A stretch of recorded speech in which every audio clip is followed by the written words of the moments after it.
Jordan Peterson. Jordan Peterson. Jordan B. Peterson. Jordan Peterson, everybody. Jordan Peterson. Jordan Peterson. Jordan Peterson. Welcome back, Mr. Peterson. The Canadian psychology professor is somebody people love or love to hate. Despite what you think about him, there is no denying the professor's impact. He's undeniably one of the greatest intellectual phenomenons on the planet right now. People were coming up to me and saying, "This book saved my life." He is the ultimate father figure. I've spent so much time in the dark. It's not easy to find, not so much heroes, but people that can be so helpful. So you're anti-justice.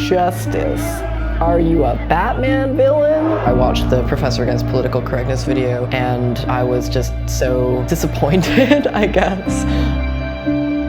His thoughts aren't quick. They're long and drawn out, and they're a story. Everything he says is a story, so you have to be there for the whole story to find out what is there at the end. Man does not live by bread alone, right? And the spiritual bread, that's the story.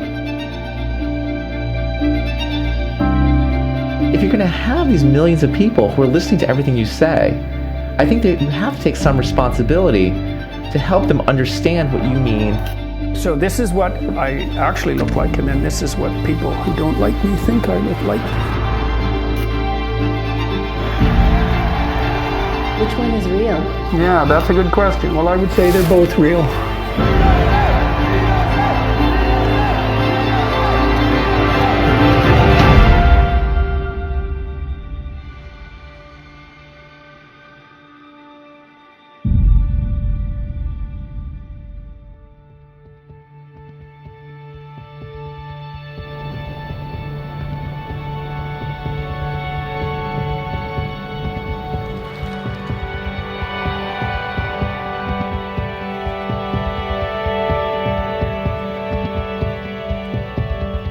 Yeah, and he sang my mom's funeral. That's when he started to play the piano as opposed to playing the guitar. And he did it and sent it before he left.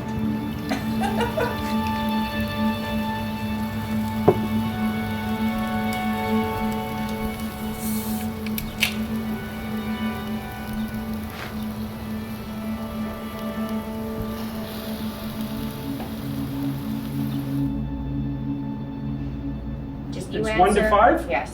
Strongly agree is 5. Strongly disagree is 1. Okay. Okay. Seldom feel blue. See, that's the kind of question I don't know how to answer, because Just normally... guess, and then Mom and I will tell you if you're off. 5 is strongly agree? Yeah. 4. Avoid philosophical discussions. 1. Change my mood a lot. He is Gemini. I don't know, that's another one that's tough for me. What would you say? I'd say 1, but that's He wrong. changes his mood often. I'd say yes. Yeah, probably 4. You know, he can be Not a 5? deeply immersed on the telephone, and then all of a sudden he can say, "Where's my wallet?" Okay, 5. and then get out on the street and complain about the car. And Keep my emotions under control. 3. Okay. no way, that's Is that actually come on, what you George, think, though? really? You have no idea how irritated I actually am. That's not the question. 1, Have apparently. you heard you yelling at a computer? Yeah. Rarely feel depressed. Well, when I'm not depressed, I don't feel depressed at all. But when I'm depressed, I feel depressed. That's another one I don't know how to answer. Here. Love a good fight? You mean an argument? Yeah, conflict. 3 is You love them more than me. They agitate the hell out of me, but I won't back away from 1. 3. hard to get to know. 3. You went on TV talking about. What was the Well, question? that's different. What was the question? No, really.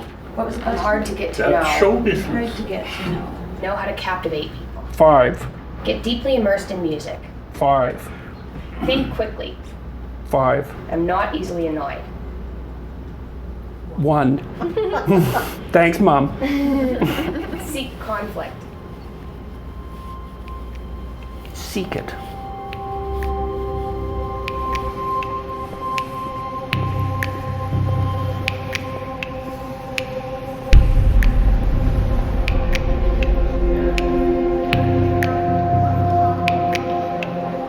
When you're speaking about existential personality theory, it's important to place the individual in a broader context. Jung famously claimed that people didn't have ideas, that ideas had people. Politics was really something that had always been at the base of what he was worried about. Why do people fight wars, and why are people willing to sacrifice themselves? I've been studying authoritarianism for a very long time. It's been my life's work to inoculate people against ideological possession. It's the lesson that I try to teach people in my Maps of Meaning course. And then I've been keeping an eye on what's been going on with political correctness since the 1990s, when I was I taught at Harvard for 7 years. And there was a big resurgence of political correctness in the 1990s. But it sort of died off. But then something changed about 5 or 6 years ago. I noticed it in the speech codes and the sexual harassment codes and the idea of rape culture, and my graduate students' comments that they're nervous about teaching anything that has to do with gender or biology of gender because they're afraid of the potential kickback from students, or afraid of speaking out in public about their research on political psychology and personality. It's just an endless array of details indicating that the requirement to speak in the politically correct manner is becoming overwhelming.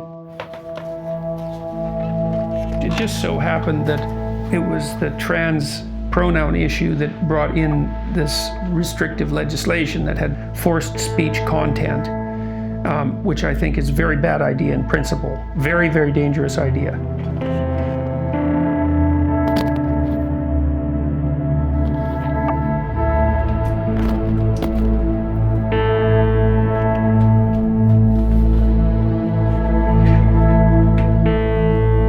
I've entitled this talk, Professor Against Political Correctness. There are continually things happening in the universities and in the broader political world that make me very nervous. It's becoming increasingly difficult for professors and students to even say what they think. And I think that some of the things that I say in my lectures now might be sufficient for me to be brought before the Ontario Human Rights Commission under their amended hate speech laws. And that scares me as well. And it scares me that I think that because it sounds paranoid. And there was a first reading of legislation in the Federal House in Canada about a bill called C-16. And I'm very proud that on May the 17th, we introduced Bill C-16, an act to amend the Canadian Human Rights Act and the Criminal Code. The bill addresses a fundamental issue of equality and human rights, the discrimination and hate crimes experienced by trans and gender diverse Canadians. Definition of discrimination and harassment. Now, these are truly terrifying. Discrimination happens when a person experiences negative treatment or impact, intentional or not. Intent matters. This is a painful thing that human beings have learned. It's at the base of our modern legal systems.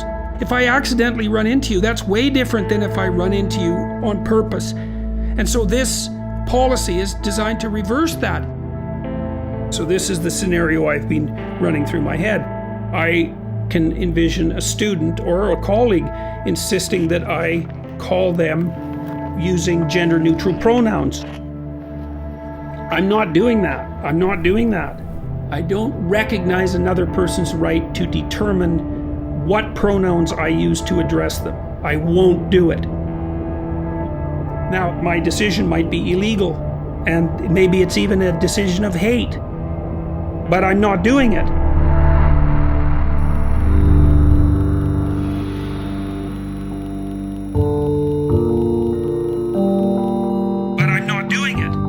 I watched the video and then was in danger of vomiting all over my keyboard.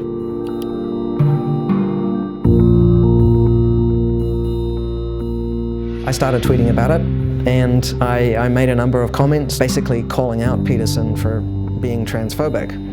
But I just sort of felt that I could speak perhaps to having a little bit of lived experience as a non-binary and a trans person on campus. And I wanted to try to stick up for students who felt under fire from Peterson's remarks.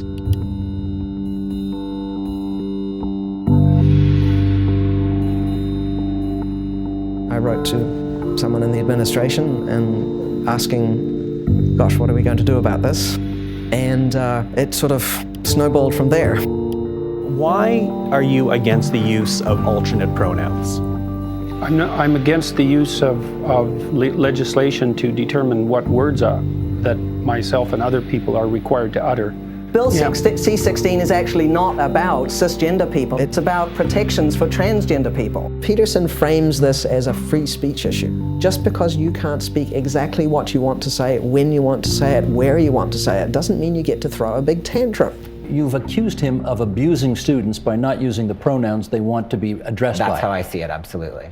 That is tantamount to abuse in your view? Absolutely. Many global documents, many organizations. How about violence? Is it tantamount to violence? Yes, How about absolutely. hate speech? Is it tantamount to hate speech? Yes, of course, it's hate speech Fine, to tell someone that you won't refer to them.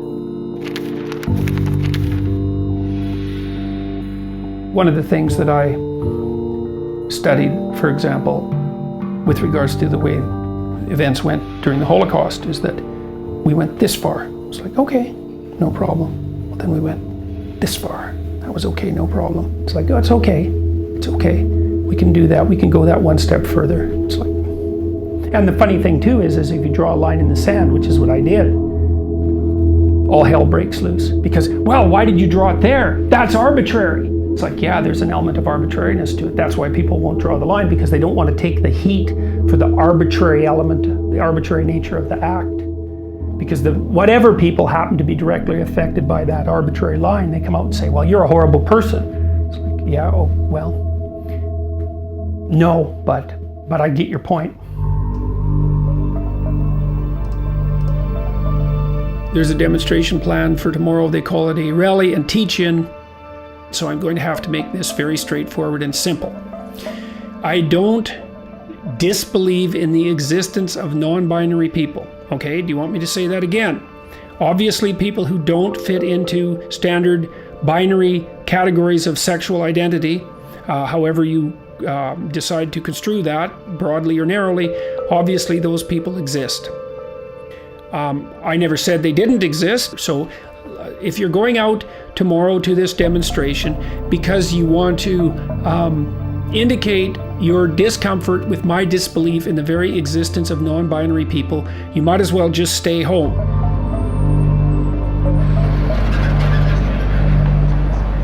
Everyone who is here who has seen the Peterson video, I want you to raise your hand if this is the very first time that you've ever heard anything like what he's saying. We had created what should have been a historical event. It may have been the only gathering of that type in Canadian history, of trans people in a public space gathering in a large number to go up to an open microphone and announce publicly their experiences. I don't think that's ever happened. And that was a huge deal to us when we put that on. We are here today to call out Jordan B. Peterson. He feels that he has the authority to dictate the gender identities of his students, which we are here to say that he does not. Using preferred pronouns, I don't think is a debate. It's just being respectful. I attempted to kill myself 3 times last year. The result of the anxiety that comes from when you just decide to begin transition. It leads you to do things, horrible things. We'd also told media not to film trans people without their consent. The media was all very responsible with that and respected our wishes, but Rebel Media wouldn't, and they kept shoving their cameras in people's faces. Actually, I'm talking to people because I want to know whether they want a man to be fired. I want to know about Bill C-16. I want to know what they think about campus freedom. Everyone here can give their opinion on whether they think this is a campus with free speech. Anyone of any skin color or gender can give that opinion. Or the Lauren Southern thing was basic definition of trans people being talked over. She had just legally changed her sex marker as some sort of anti-trans publicity stunt a few days before. One more thing, for purposes of this identification, I would like to be identified as male. I brought in all of the proper documents.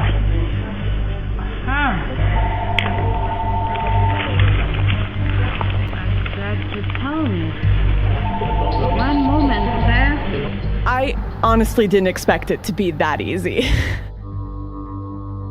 Like, the people who were there were like raw that day, you know what I mean? Like, everyone who attended that rally was putting themselves in a very vulnerable position, and it was really just like being spat on.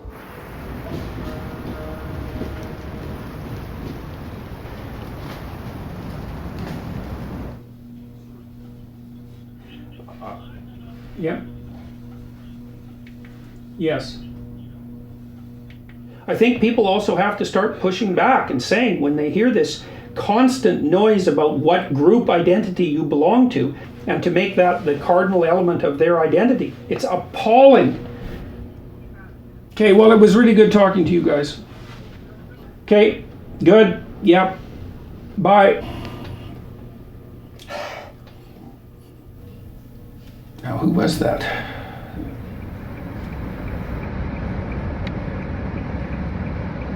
All right, we're recording? So anything I say now, you can put out in a tweet and ruin my career. Exactly. All right, I'm gonna be mindful of you, Marxists. I was one of Jordan's students when I was an undergrad at Harvard. He could be a pretty intimidating professor, but he was beloved. Say the aspect of people that's divine, theoretically, is the part that stands on the border between the unknown and the known. And it moves information from unexplored territory into explored territory, expanding the dominion of the group. That's what it is. Okay, who's this?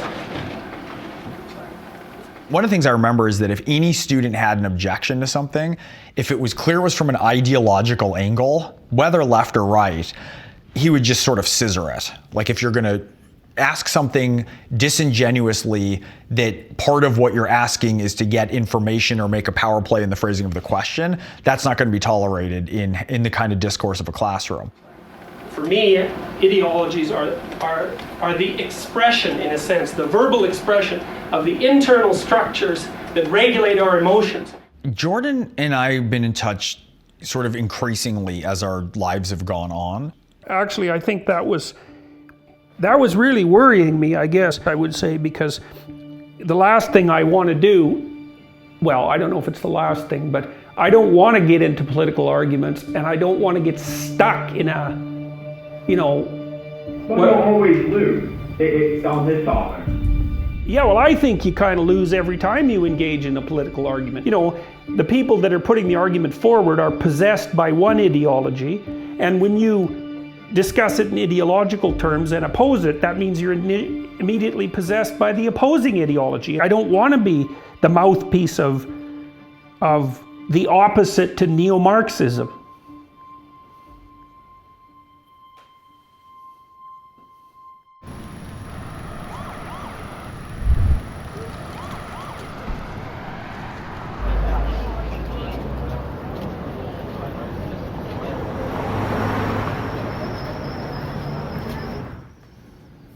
All right. I don't know what's going to happen. That's all. Could be catastrophic for me. I don't even know where I'm supposed to meet people.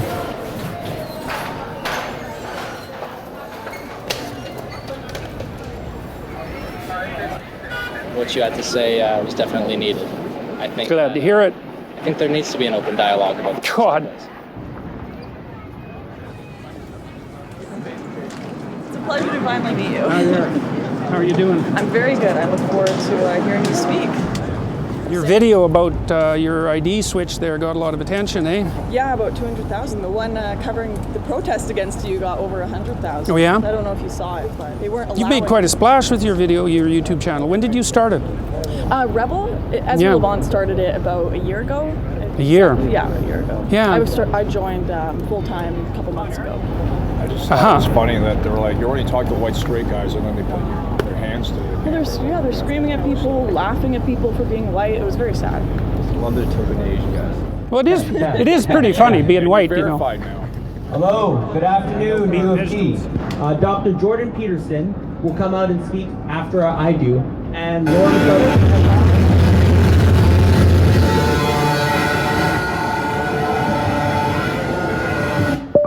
let's not do We're that. here for the shall we? Rally for Free Speech, and we have some other companies.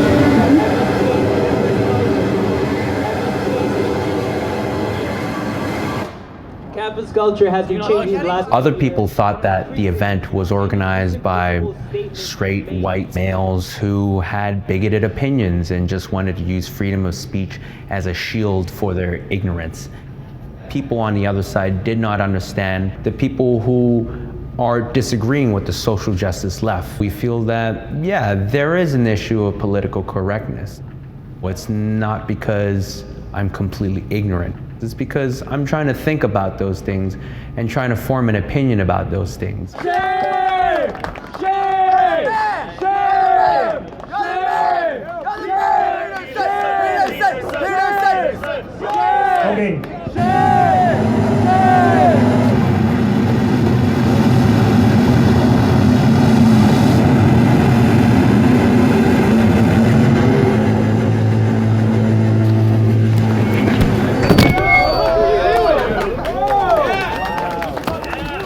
Okay. So let's try this again. The reason I'm defending freedom of speech is because that's how people with different opinions settle their opinions in a civil society. And if we lose that, we'll lose so much you can't imagine. It's as a consequence of free speech and the ability to speak that people can put their finger on problems, articulate what those problems are, solve them, and come to a consensus. And we risk losing that. Now, the radical left activists are trying to turn this into an argument about sexual politics. And it's only nominally about sexual politics. It's about language that's designed to control our freedom of expression. I'm asking each of you, as individuals, and to say clearly and carefully what you have to say. I just express my profound gratitude for what you're doing. Hey, thank you. From different races standing together. That's okay, I've got a platform. YouTube seems to be doing just fine. Yeah. So, and it's okay, this sort of thing, you know. There's no violence. As long as there's no violence, it's okay. And so we'll see how this plays out. Recognized by anybody. How am I disrespecting it? By refusing to include this language, which is already in your vocabulary, into like a sentence just when addressing somebody. That's almost, well, it should be, and it will be, an act of hate. Like, that is ridiculous. Yeah, that's for sure. Like, that to me is you're denying somebody's identity, and that's fundamentally wrong. Well, you're more than entitled to your opinion. I think that the pathway that you're pursuing to obtain the rights you want will kick back hard and not in the direction you want it to. I really don't believe that, because yeah, I know. I think you're behind. In you might be right. The progression here is moving way faster than you are, and like for you to be this far behind at this stage is kind of sad. Sure. Who are you? Ethan. I'm a student at UTS. Hi, Ethan. How you doing? Good. You? I really respect what you're doing. Thanks. No problem. Let's go upstairs. People took selfies. Yeah, I know.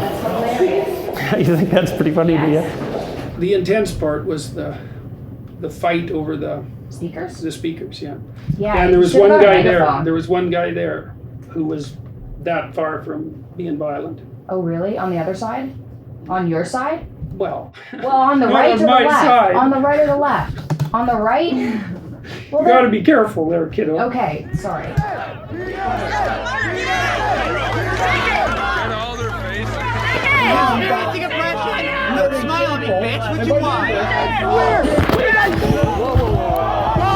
The Canadian psychology professor is somebody people love or love to hate.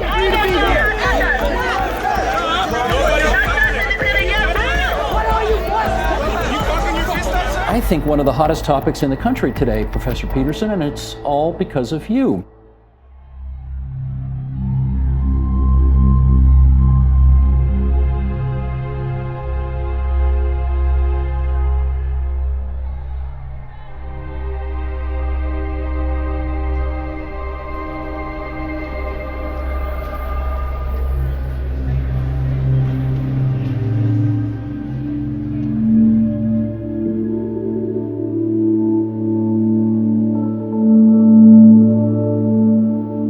I've been doing specifically non-binary activism for about 4 years now, ever since I came out. That's mostly been like online, creating spaces, like resource collection, and creating education materials and making YouTube videos. My decision to not compromise my identity is very much a survival thing for me because of the level of like depression and mental health issues that were caused by me trying to exist as female.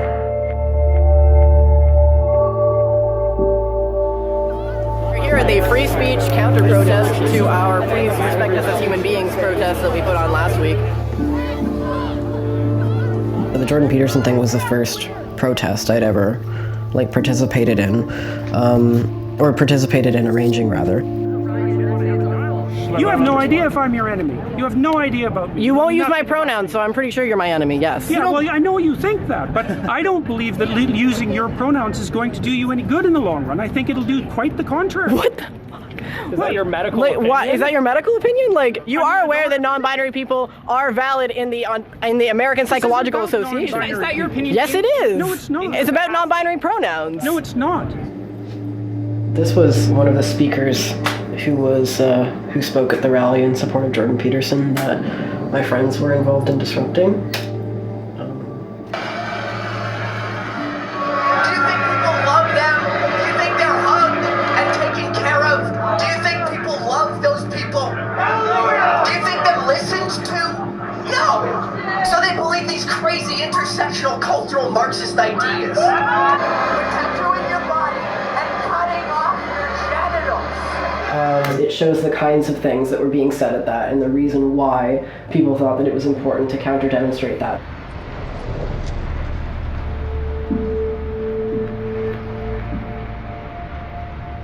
It's really difficult to separate the thing with Jordan Peterson from the Trump election.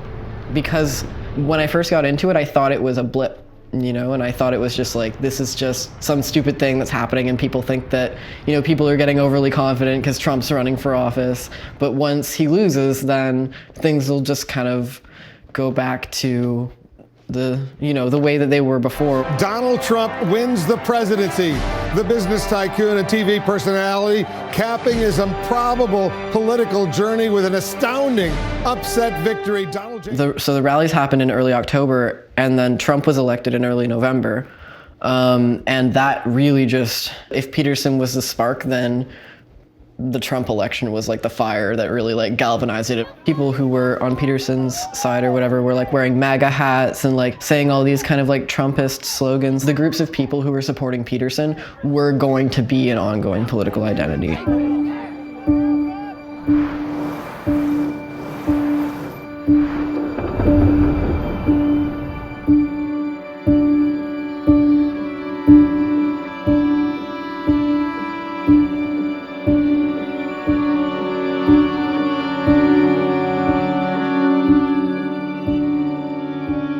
Dear Dad, I don't completely understand the driving force behind what I have been working on. I'd been obsessed with the idea of war for 3 or 4 years, often dreaming extremely violent dreams centered around the theme of destruction. I believe now that my concern with death on a mass scale was intimately sufficiently profound solution to a personal problem may, if communicated, reduce the likelihood of that problem existing in anyone else. I knew that he had been bothered by bad dreams and was very conscientious about what was going on in the world. And for a while thought he could solve it with political action, and that disappeared. Then he seemed to kind of take a route that led him into, you know, why were there wars? Why was man so damn miserable to each other?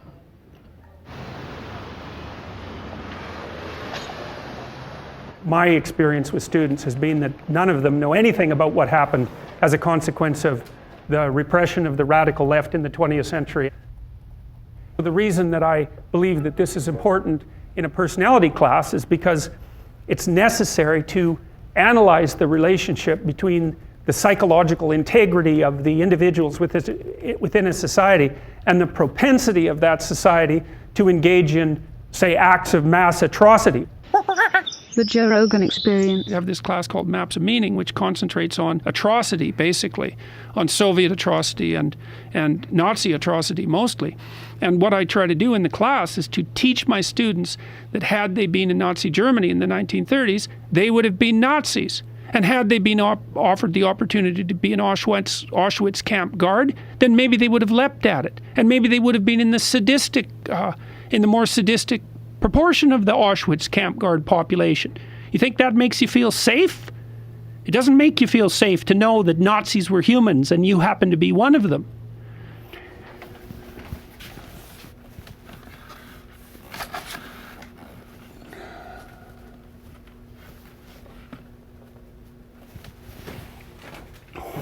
I guess we didn't talk about this one. You know, that's not a copy, that's an original. And there's a bit of the statue of David in this one, I think, because the hands are quite exaggerated in size, you know. And that, at least in principle, gives the figure more power, because hands are so powerful. So, I mean, obviously he's about, on a podium, he's about the same size as me in representation, but his hands are at least 50% bigger than they would be in real life. So it's kind of an interesting technique. So people ask me, you know, sometimes people are shocked when they come into the house because I've got paintings of Lenin. It's not like I don't know he was an absolutely murderous tyrant, but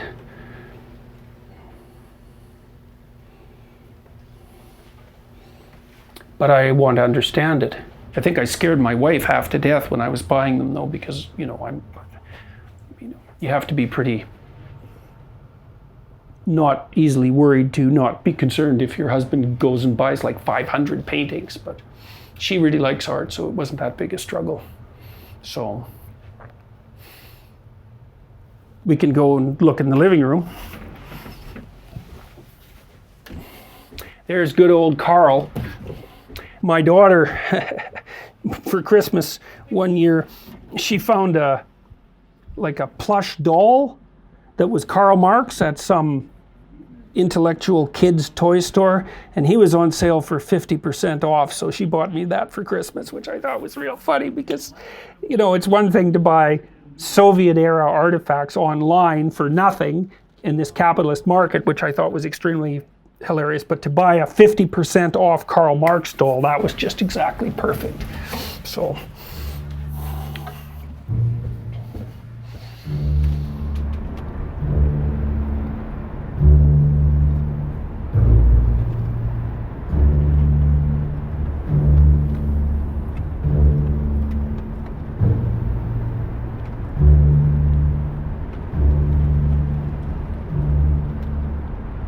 there's a message from the event organizers. Yeah.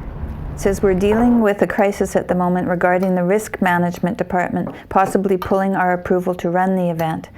I'm trying very hard to make sure this doesn't happen, but we'll need to discuss with Dr. Peterson how we can proceed if this occurs. I'll fucking go anyways. He's probably going to call you in 10 I'm going to minutes. call him. Okay. Hi there, it's Dr. Peterson calling. Yeah, and who is the risk management office? And what needs to be done here is I need the names and the phone numbers of the people who are making this decision. Yep. Bye. Scum rats. So the risk management office is thinking about pulling their permission. Yeah. And if they go ahead with it, then they cancel them as a club for the next year. You're kidding. Nope. That's threatening. That's called blackmail. Blackmail, that's it, yeah. That made me mad. Yeah, I see that. Yeah. Shaking again. Oh well.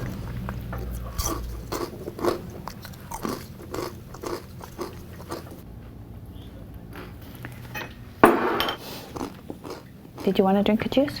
Yeah. Thanks. Some tea would be nice. You're getting juice. Okay. I think it's safe to wear a tie? What, do you think they'll strangle you with it? Yeah, sure. It's a lot. I don't see it being anything, really. Just a lot of. You think it's a lot of noise? A lot of fluff. Yeah, probably.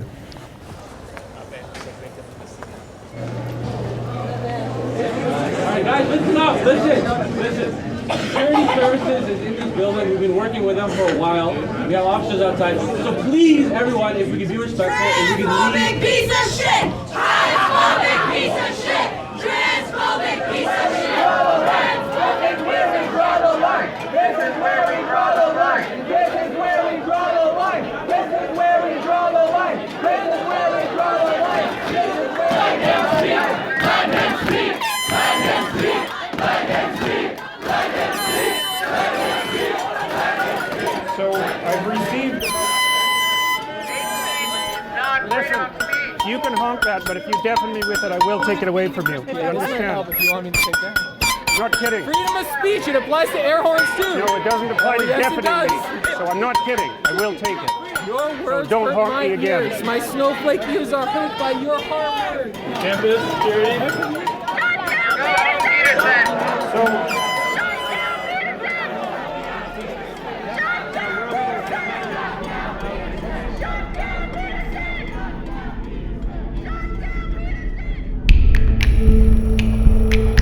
Okay, well, thanks guys for tuning in and again for offering support for the continued operation of my YouTube channel.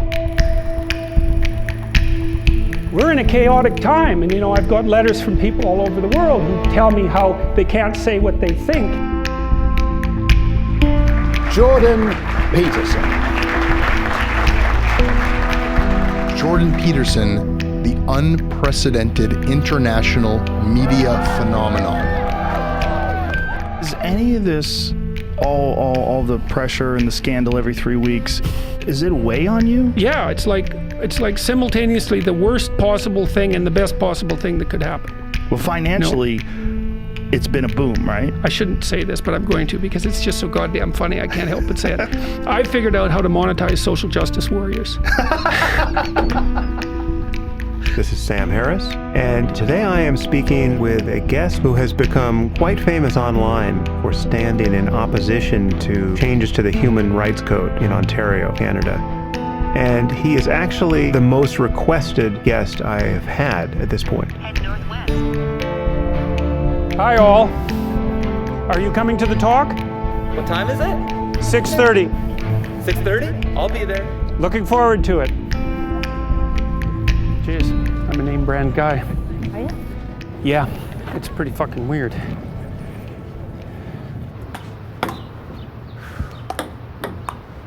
Oh, good fast. 1810. 1811.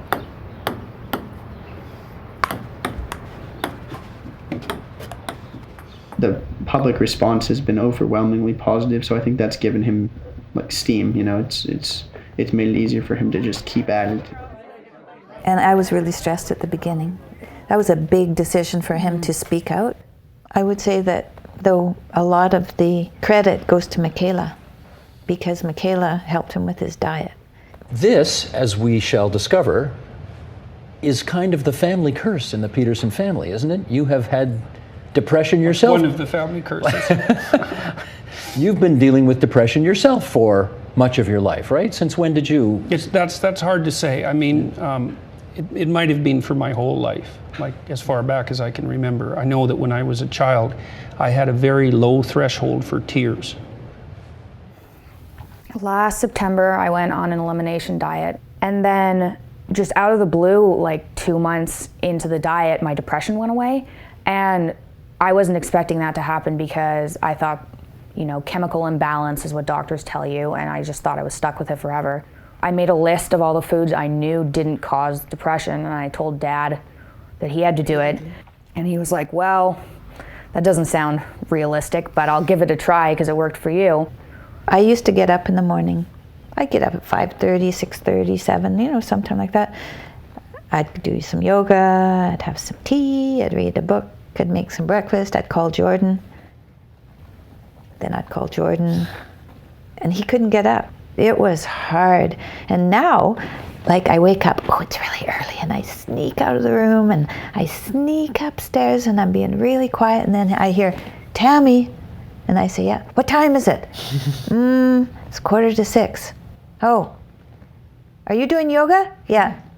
Okay, I'll be right up. That never happened. In my 28 years of being married, that's never happened. It's been a remarkable transformation. It has, yeah, for sure. Because he used to talk like a revolutionary, but now he acts like one. Yeah.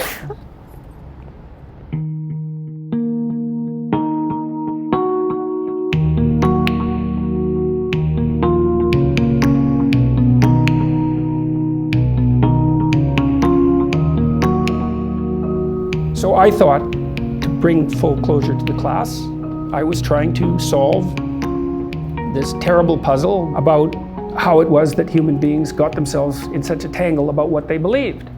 Such a tangle that we were pointing the ultimate weapons of destruction at one another.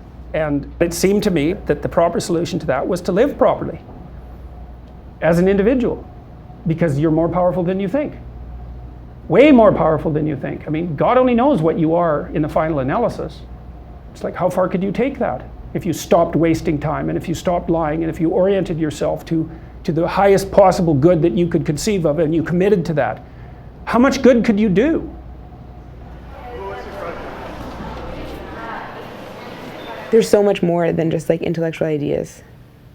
This is why I also, on your Joe Rogan podcast, why I was like, oh, everything is kind of going to be online, and that's great. It's like, no, that's nice, that's a good thought, but we need people. We need like embodied people in front of us. Like, there's like the person. Well, that's interesting. So that gives me something to think about too, because I'm trying to figure out how many talks I should go to, and and I keep they're people need to see and to like shake your hand and to like, or just like people need to be around people.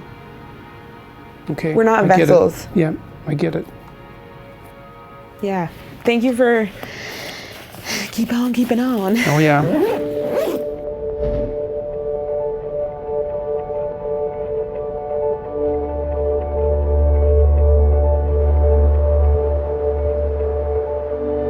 University of Toronto professor Jordan Peterson has become a true phenomenon. That's not an overstatement. His book 12 Rules for Life, An Antidote to Chaos may just be the biggest bestseller ever written by a Canadian author. Well, you guys know the book is just blowing up. Everything that this man is doing is just absolutely exploding, and you're in on the right kind of revolution. I really believe that. You guys are in on not the bloody revolution. You're in on the idea revolution. Rule 7 is to do what's meaningful and not what is expedient. And that's a lovely thing to know. And it's allied tightly with Rule 8. The two go together because you can't really do one without the other. Rule 8 is to tell the truth, or at least don't lie. And one of the things that I think I've figured out is that if you're going to follow the instinct for meaning, and I truly believe that there is an instinct for meaning, and not only that there is an instinct for meaning, but that it's the most real thing that there is.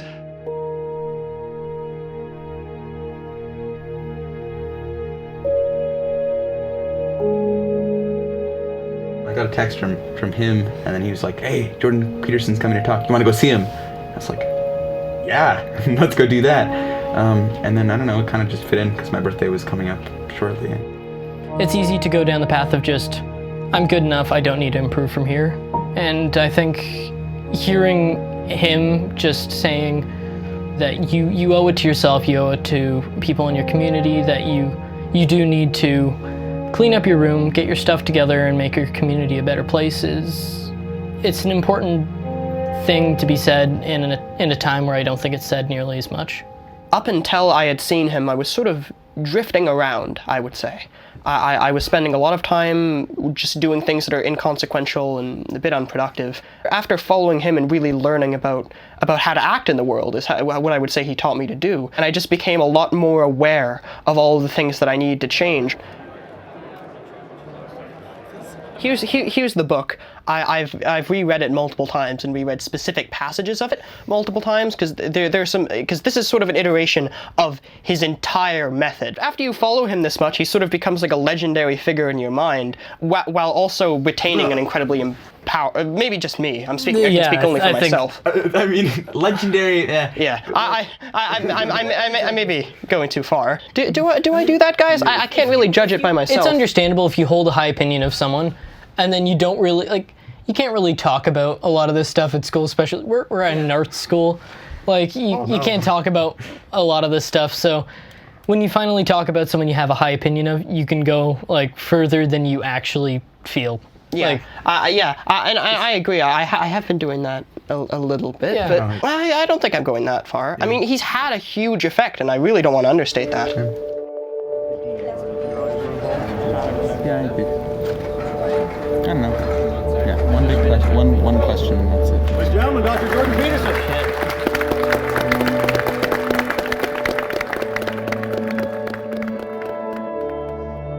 Hi, Matthew. Peterson, it's such an honor. I gotta thank you so much. You've helped me improve my relationship with my father. Yay. You've helped me rekindle my faith in religion. Huh.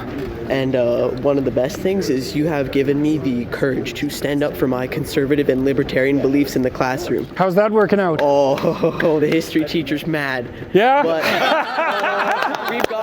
we've got a few kids in our class keeping the neo-Marxist history teacher in check.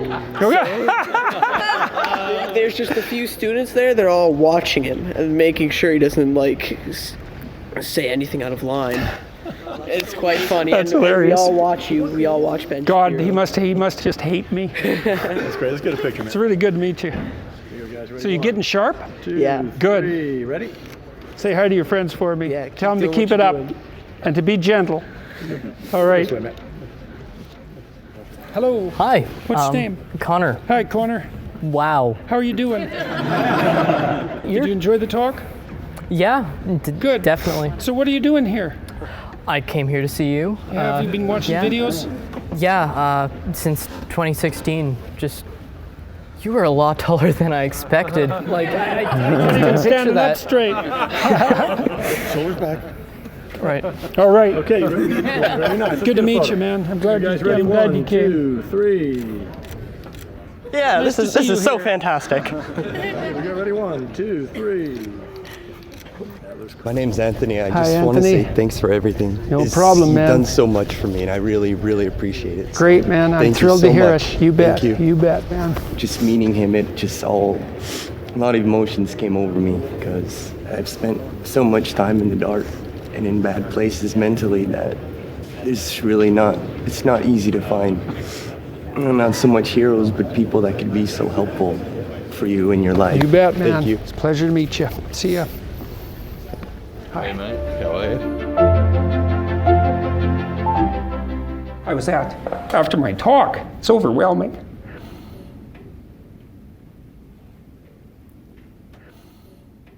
I don't usually think about these things, but I was after my talk last night, and so all these people line up, and they have their 15 seconds with me, and they're kind of tentative. They're excited and attentive when they come up to talk to me, and then they have 15 seconds of time to tell me something. I'm really listening to them, and they're hesitant about whether or not to share the good news about their life, and I think it's often because when people share good news about their life, people don't necessarily respond positively. They don't get encouragement. And people need so little encouragement. It's just unbelievable. The truth is something that burns. It burns off dead wood. And people don't like having their dead wood burnt off. Keep talking, bucko. Sort yourself out. The more responsibility you take on, the more meaning your life has. I've been telling people online in various ways and in lectures that they should start fixing up the world by cleaning up their room. So imagine you're dealing with someone who's hoarding. There's like 10,000 things in their house. There's maybe 100 boxes, and you open up a box, and in the box there's some pens and some old passports and some checks and their collection of silver dollars, and there's boxes and boxes and boxes. It's absolute chaos in there. Absolute chaos, not order, chaos. And then you think, is that their house or is that their being? Is that their mind? And the answer is, there's no difference. There's no difference. So, you know, I could say, well, if you want to organize your psyche, you could start by organizing your room.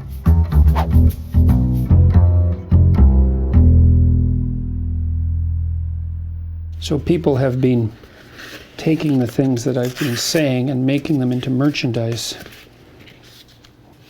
These are bumper stickers that someone sent me.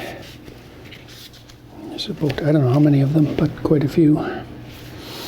Clean your room, which has become some kind of an internet meme. You'd be horrified to see this room. This is the only room in the house that's messy. I can't really keep up with everything. That'll teach me to be mouthy about cleaning up your room. Can't possibly express how grateful I am to you for all the ways you have and continue to help me. What you're doing for society is really important. I don't know what to make of it. It's all part of the same strange thing, I suppose, whatever that thing is. Sharp. Goes here. What have we got here? Oh, those are silly. That's a poster that someone spent an awful lot of time making, which is, well, I don't even know what to say about that. So this is the third floor of our house where Jordan and his family lived for about 5 months.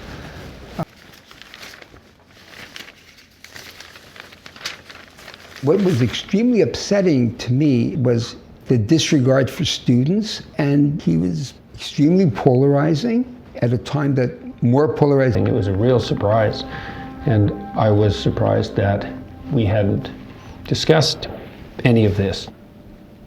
I called him and I said, you know, I'm really upset with what you're doing. I find it really, I was having a blood pressure problem. I said, I don't want to talk about this, but I want you to know that, and I said all these things. He called, I don't remember what else he put on the line, the calls, because he was on a roll. I was watching what he was doing. I thought he was getting nastier, angrier, and I saw that there was no reason to talk. Because I knew there was no access to Jordan except to say, Jordan, you're doing a great thing, and I believe what you're doing.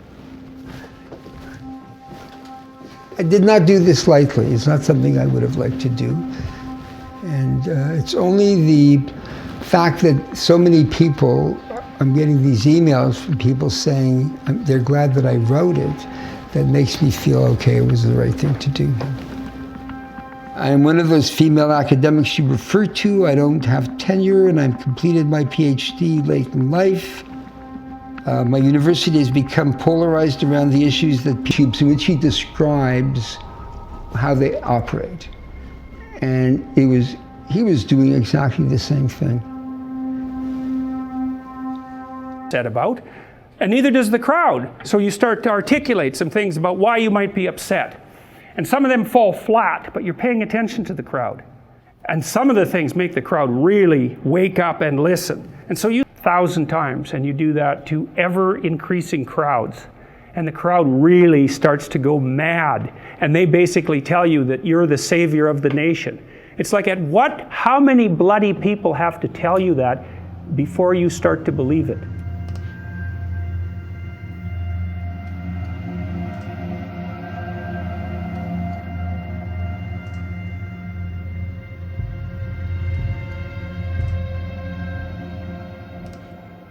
Franklin says, fans are cancer for the authentic individual.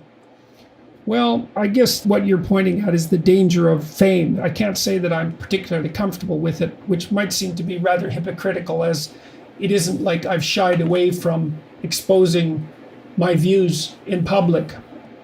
However, I would say, I think that's mostly because of the responsibility. You know, I've been terrified for a whole year that I'd say something, unforgivably stupid and demolish myself in public and feel guilty and horrible about that for the rest of my life. I can't imagine what it would be like to be hated publicly. I think that would just kill me. I really think that. Our next guest is the kind of guy people either love or hate. Clinical psychologist Jordan B. Peterson has been described as one of the most influential thinkers of our time, but also as an alt-right figurehead who spouts conspiracies. People associate you with pandering to like white supremacists. You are a provocateur. I never said You're like anything. the alt-right that you hate to be compared to. Because the political agenda that I opposed was being driven by the people on the radical left. Those are the people that I've been taking to task, let's say. Didn't expect that the initial reaction would be, oh, you must be a Nazi. Pathetical existence or my association with it. But I can tell you that I'm not in favor of people banding together in ideological groups. And instead would much rather see people live fundamentally productive and meaningful and honest individual lives, and in that manner be a light unto their neighbors, so to speak. So I would encourage those of you who are considering yourself, say on the alt-right for that matter, as well as on the radical left, to transcend your dangerous and impersonal ideological identification and start to live as true individuals in the world. That's what I think, and I hope that I've been communicating that, and if I haven't, well, I apologize. We kind of got to know each other and realized that we both have a very symbolic vision of the world. We both see the world manifesting itself in patterns. And so I think that Jordan is playing this kind of in-between character. And he's kind of standing in between different sides. Because the left has been winning the culture war, let's say, for the past decades. Because of that, the fact that Jordan is standing there more, I think he's standing quite in the middle, and he's trying to call the attention to the fact that the left is becoming totalitarian, then obviously people who are more on the right are going to see him as their hero, let's say. I've had very, very few, but the odd letter from, and really, I mean, I could count them on the fingers of one hand, from neo-Nazis, self-stated, who say some variant of, we understand completely that you have no time for us, but we think you're wrong. It's like, okay, well.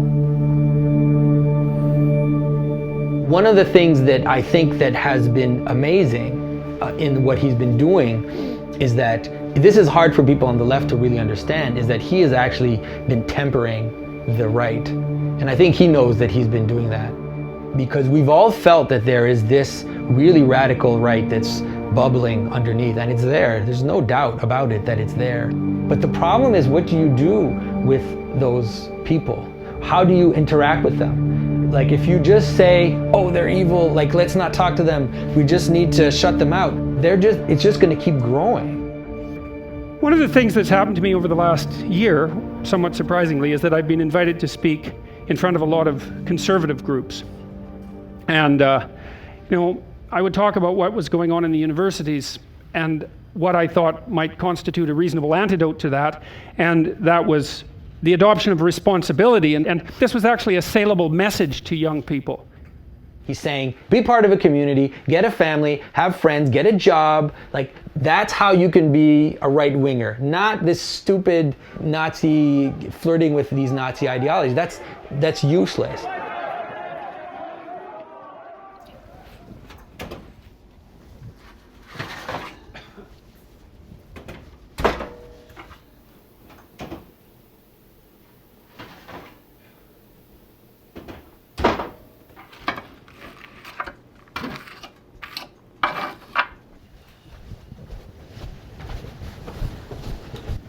Shit. Forgot to charge my phone. Good morning. I was going to look into those theaters this morning, but. Did you eat? No, that's why there's food right here.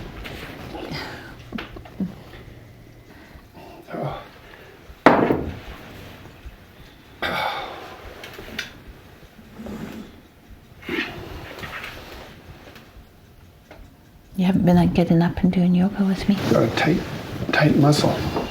You'll have to start getting up and doing yoga with me again. What muscle is that? Runs down my back. It's probably levator scapula, because when you look at the screen, you always put your chin forward, which makes it spasm. That seems stupid. Yeah, it does, doesn't it? But I think everybody does it. Thanks. You're welcome. Alexa, what's my schedule? Here are the next 4 events. Today, at 12 p.m., there's lunch. At 2:20 p.m., there's Ben Shapiro interview on YouTube channel. At 3 p.m., there's Michael Shermer. And at 5 p.m., there's Mikhaila's birthday. You want to hear more? No, I haven't read Michael's book. Where is it? Right there. On the other Oh, side. I can't see it from there. No. I gotta read that today.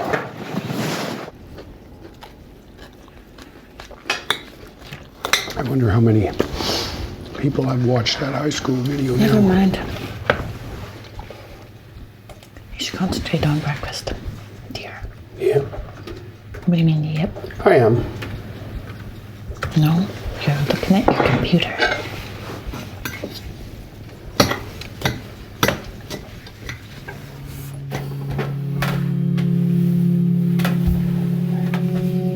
See him. Okay, he's here.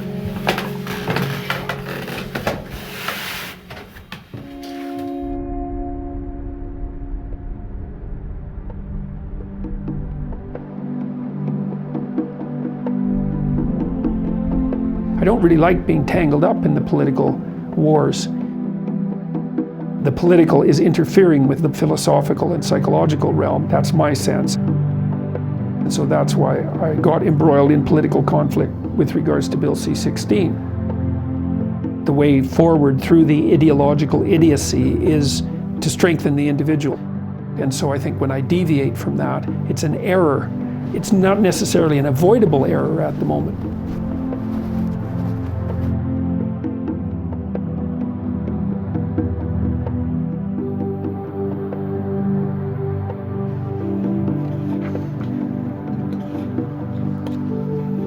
Oh, look at that. You know what that is? No. That's like the first draft of my book, Maps of Meaning. 1990. It was called War, Cause, and Cure. Oh, this is from the NDP back in 1977. That stuff should be there.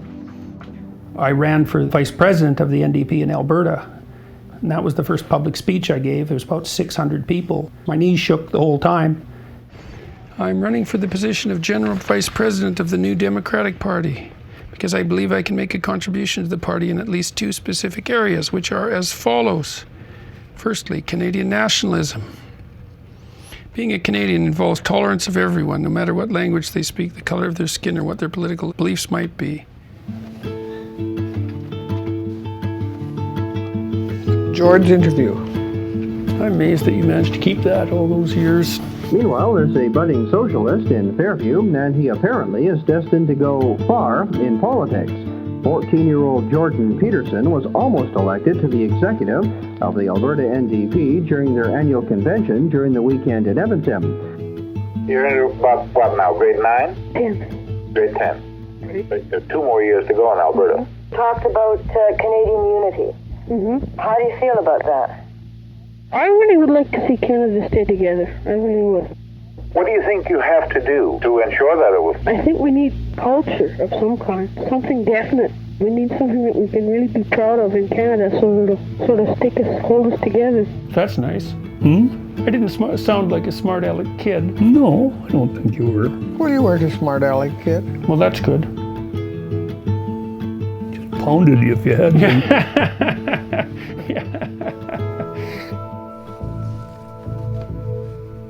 The party operatives, I didn't like them when I was 16.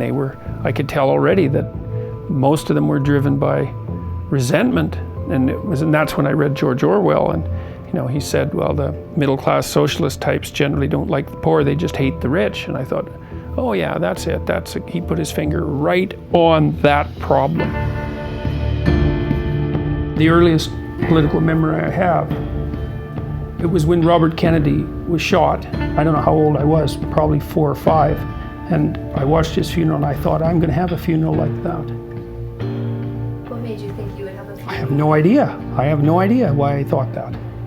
What struck you about the funeral? That it was, well, that it was a very large public event, that there was a lot of grief that was associated with it, that, you know, it was the first thing that really kind of had an impact on me, I suppose, that was part of the outside political world, but I was pretty young when that happened.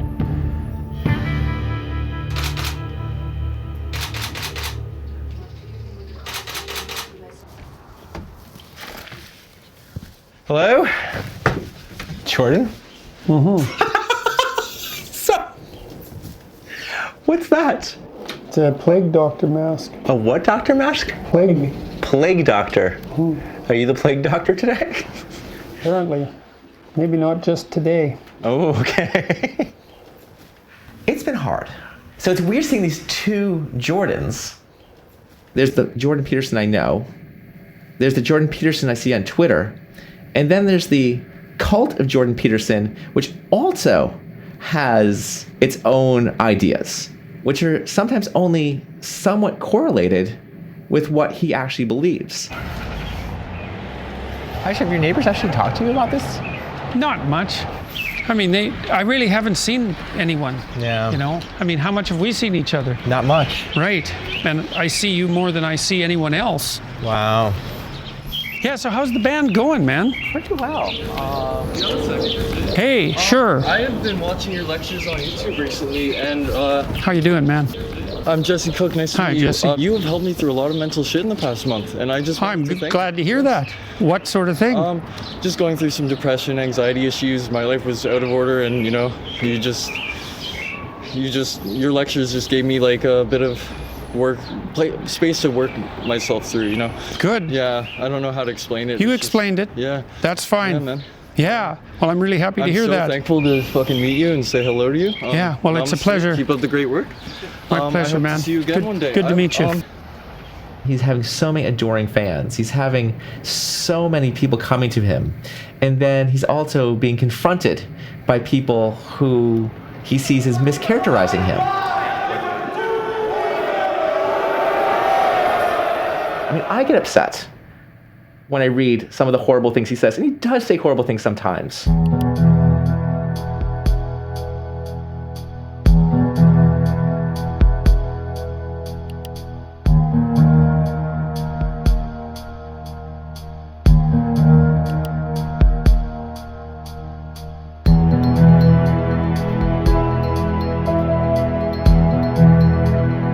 I think he doesn't see that when he's fighting this battle, he's actually falling victim to the exact same things that he's accusing them of. Like, for a while, one of the things I proposed in Canada was that the Conservatives, in particular, cut the university funding by 25% so that the universities would have to sort themselves out.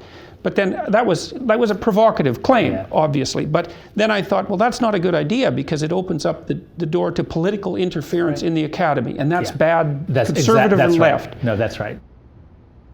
Like, convince people to shut down the women's studies departments or the SJWs. That's not opening up the dialogue. It's a derogatory term about a group of people. When you take that approach, you invalidate the other person entirely. You call them hysterical. You call them ideologically possessed. That closes any type of communication. And I think it actually undermines his message. Does it bother you that your audience is predominantly male? Isn't that a bit divisive? No, I don't think so. I mean, it's no more divisive than the fact that YouTube is primarily male and Tumblr is primarily female. Isn't it? Tumblr is primarily female.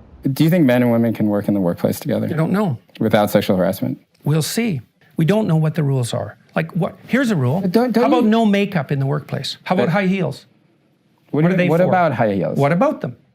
They're there to exaggerate sexual attractiveness. That's what high heels do. Now, I'm not saying that people shouldn't use sexual displays in the workplace. I'm not saying that. But I am saying that that is what they're doing. And that is what they're doing. Do you feel like a serious woman who does not want sexual harassment in the workplace, do you feel like if she wears makeup in the workplace, that she is somewhat being critical? Yeah. Okay. I do think that. When you say these kind of things, a woman may think that, oh, then I might be responsible for what this guy at the office said to me because, yeah, I was wearing makeup. So then I'm the one to be blamed. That wasn't the point I was making. No, but do you understand that for a woman watching this and who is a victim of sexual harassment in the workplace, I don't things care like that, about that. You don't care about what she may feel after she hears you? No, I don't care. I really don't care particularly what people feel about facts. I thought we were talking about masculinity. We are. No, we're not. Yes, we are. No, basically what you've been trying to do, I would say, for the last 15 minutes is put me into a sequence of corners by accusing me of various forms of misbehavior. It's funny. I think that when I read these articles, almost none of them have to do with my experience with Jordan.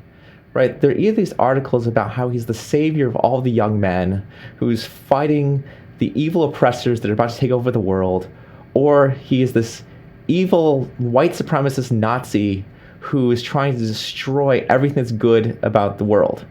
The professor, who says equal pay for women... Really? Is that what we want to do? ...is a load of rubbish. These differences between men and women, they're not going away. Oh my God.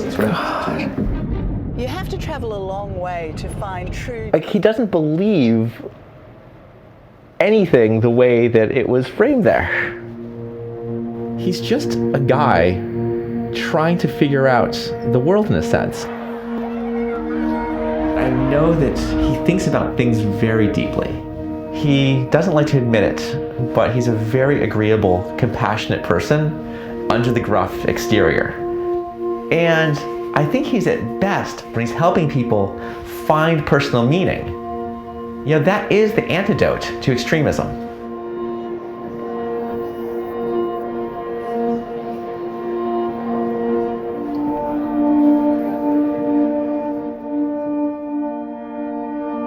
Life is suffering.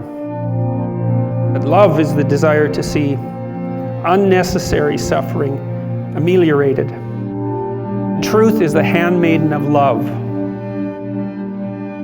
Dialogue is the pathway to truth.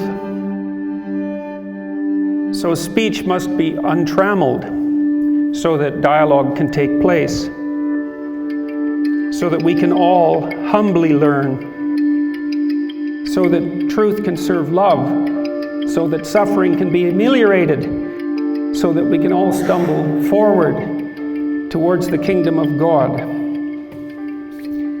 Thank you for inviting me to McMinnville.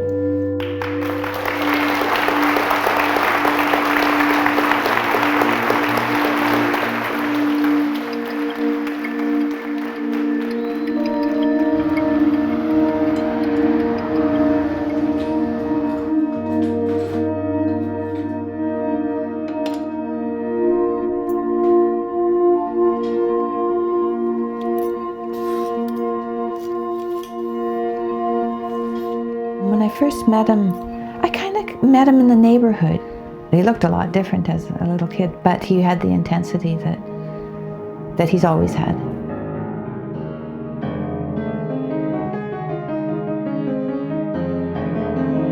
And that had to be about the third time he asked me to marry him, and I finally said yes.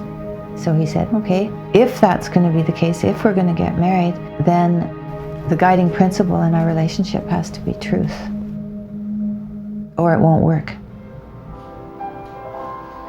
And I said, okay.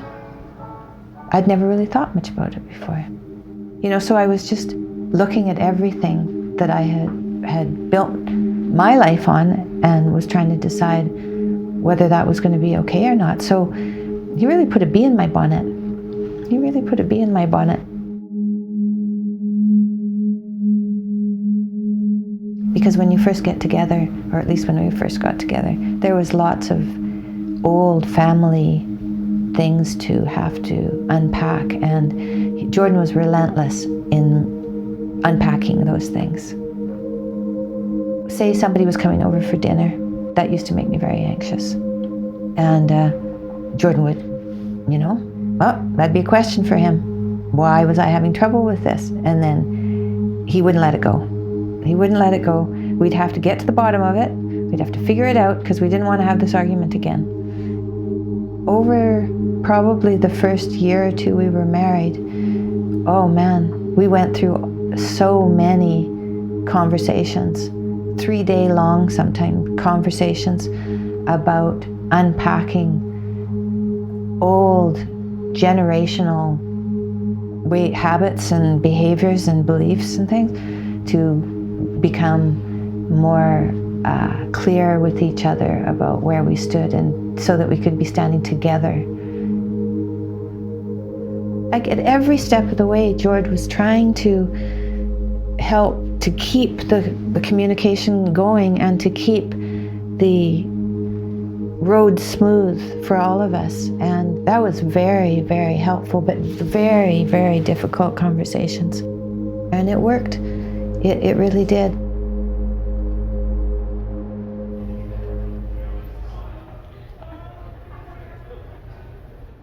People ask me what it's been like for me, and they always approach me like this must have been scary, or this must have been overwhelming, and I travel with him, so I'm there, but he really is like plugged into the world like he never was before. Yeah, well, we'll work out a detailed tour through Europe, and so and I'm looking forward to that. And so finding moments where we have him again are precious moments. It wasn't scary, and it hasn't been overwhelming, but I've lost Jordan to the world. Thanks for being the father I never had. Hey, my pleasure.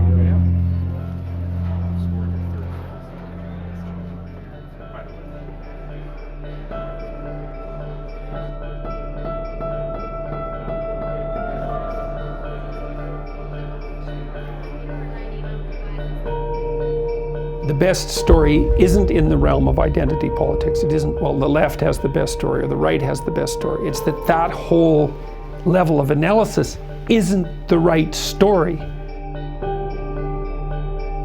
And the story that I'm telling people is that their lives matter more than they think, more than they want them to even, and that their ethical decisions determine the direction of the world.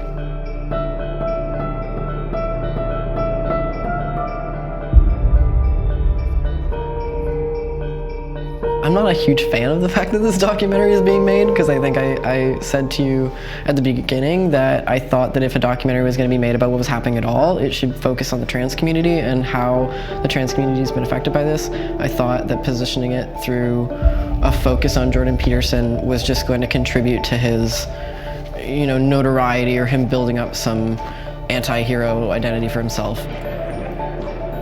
Watching how the things have developed, and he's stayed in the news and people still talk about him. He's advising candidates for the conservative party, and just getting way more distance off that controversy that he started than anyone who was opposed to him did. And what I've increasingly realized is something like the best story will win. I hope that what I'm doing is telling the best story. And I think if it doesn't win, then something that is really not good wins instead. And I'm not comfortable with that as an alternative outcome.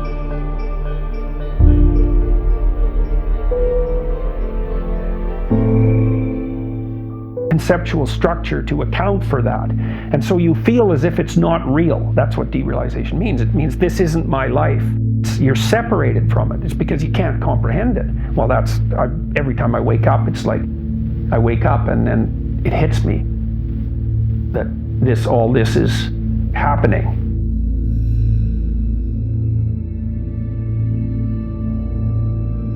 I am truly thrilled to bring this man up here. He is at the center right in the center, not just the center. He is at the center of the center. Here, we can do this. Are we recording again? So this is what I actually look like, and then this is what people who don't like me think I look like. So, yes.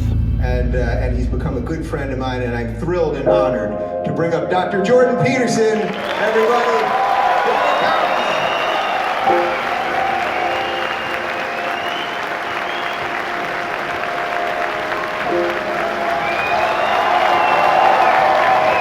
Which one is real? Yeah, that's a good question. Well, I would say they're both real.